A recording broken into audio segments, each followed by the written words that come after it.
This is it. We're here. This is the final boss of the game. Let's do it.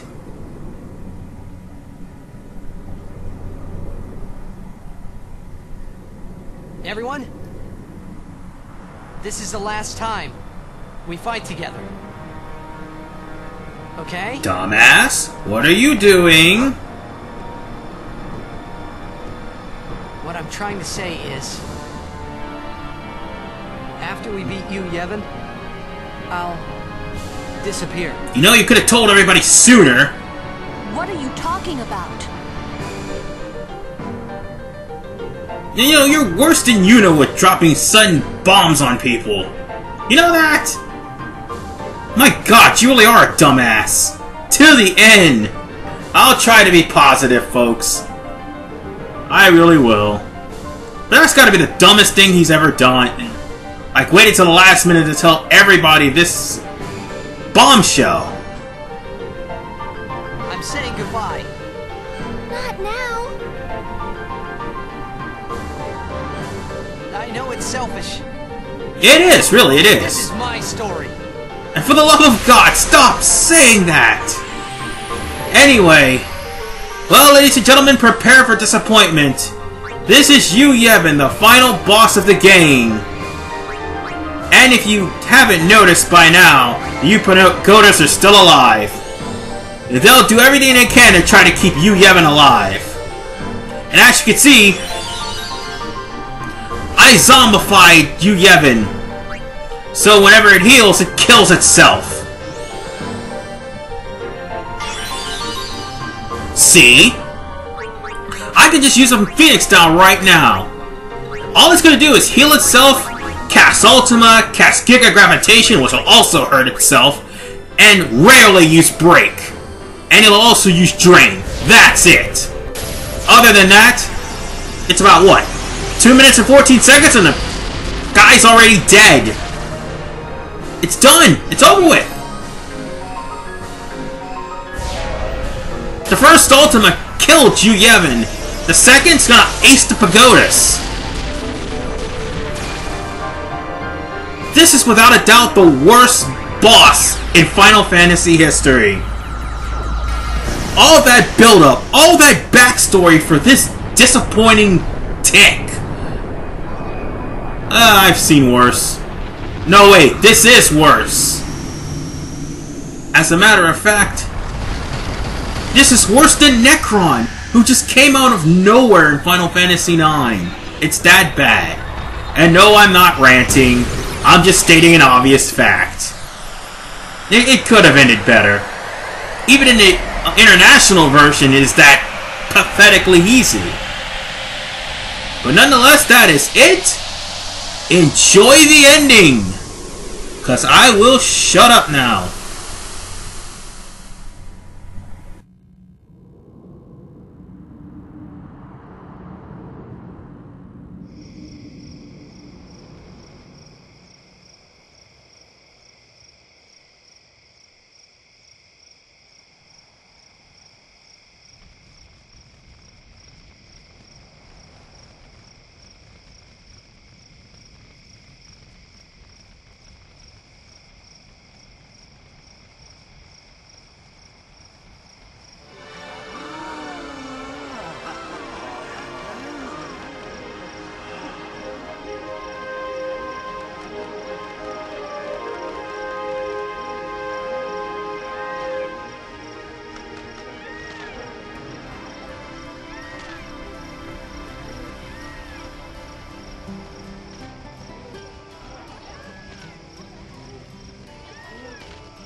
Don't stop. But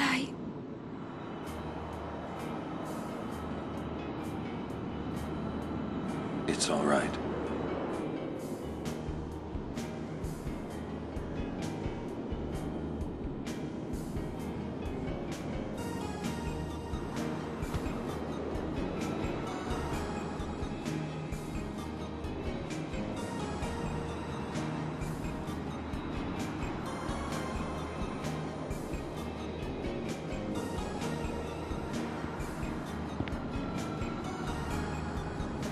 It's been long enough.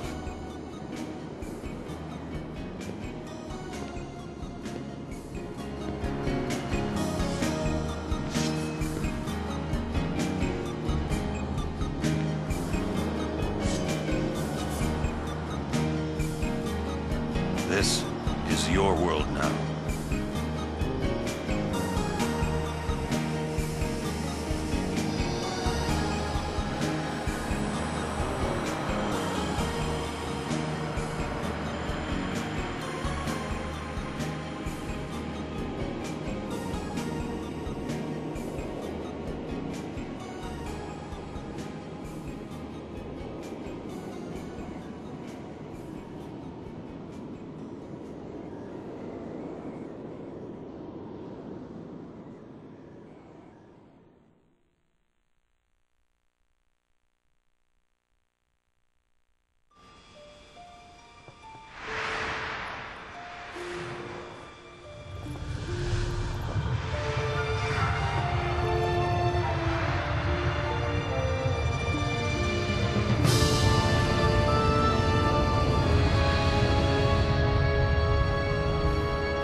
Yuna, I have to go.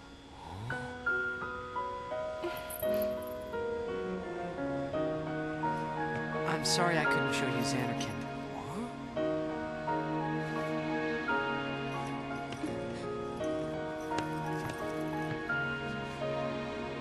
Goodbye. Hey! we're gonna see you again!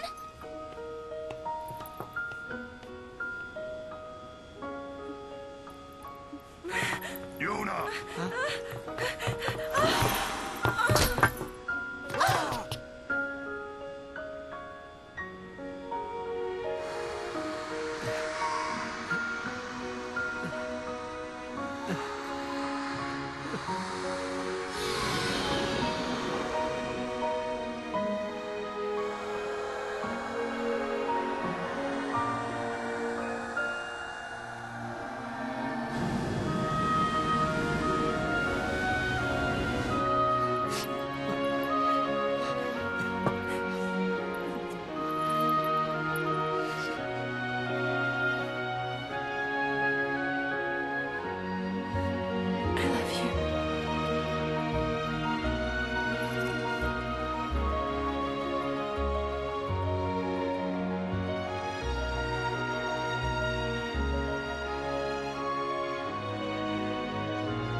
Yuna, it's time.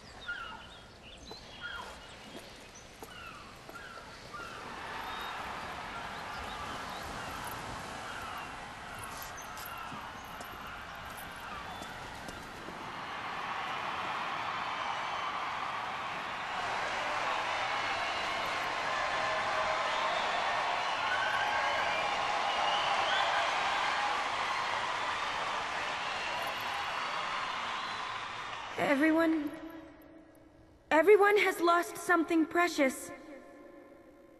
Everyone here has lost homes, dreams, and friends. Everybody, now, Sin is finally dead. Now, Spira is ours again.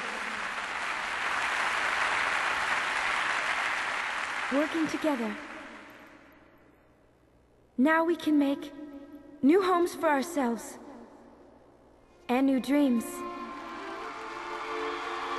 Although I know the journey will be hard, we have lots of time. Together, we will rebuild Spira.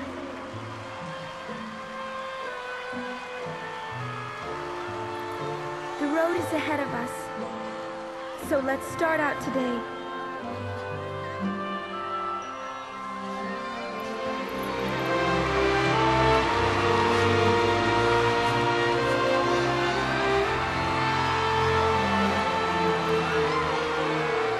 Just one more thing. The people and the friends that we have lost. No dreams that fade.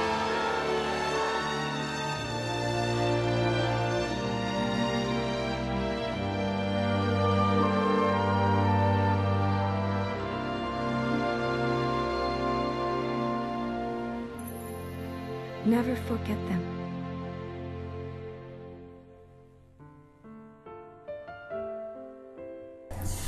Well, that is it, ladies and gentlemen.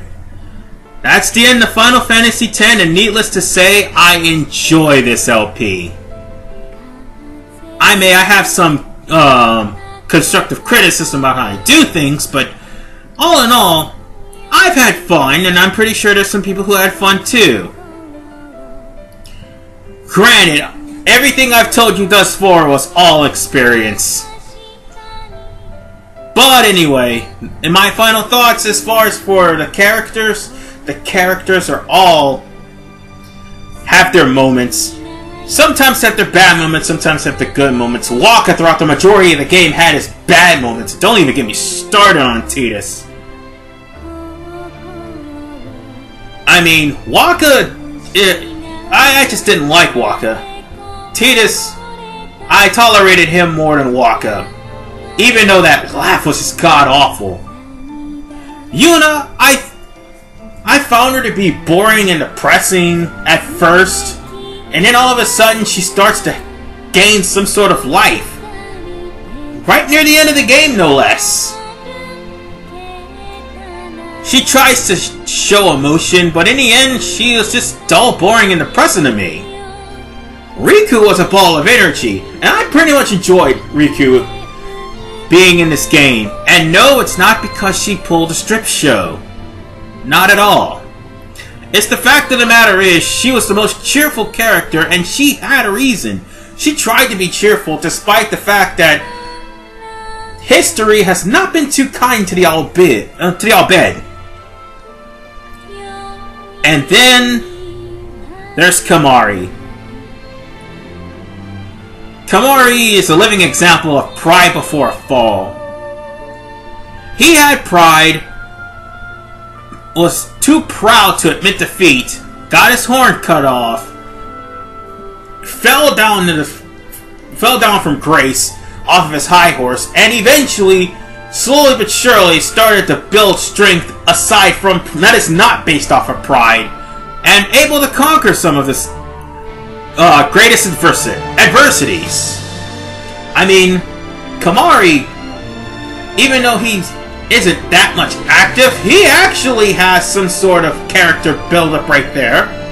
Auron definitely has the most out of everybody, considering that Auron is fulfilling a promise to check Nebraska.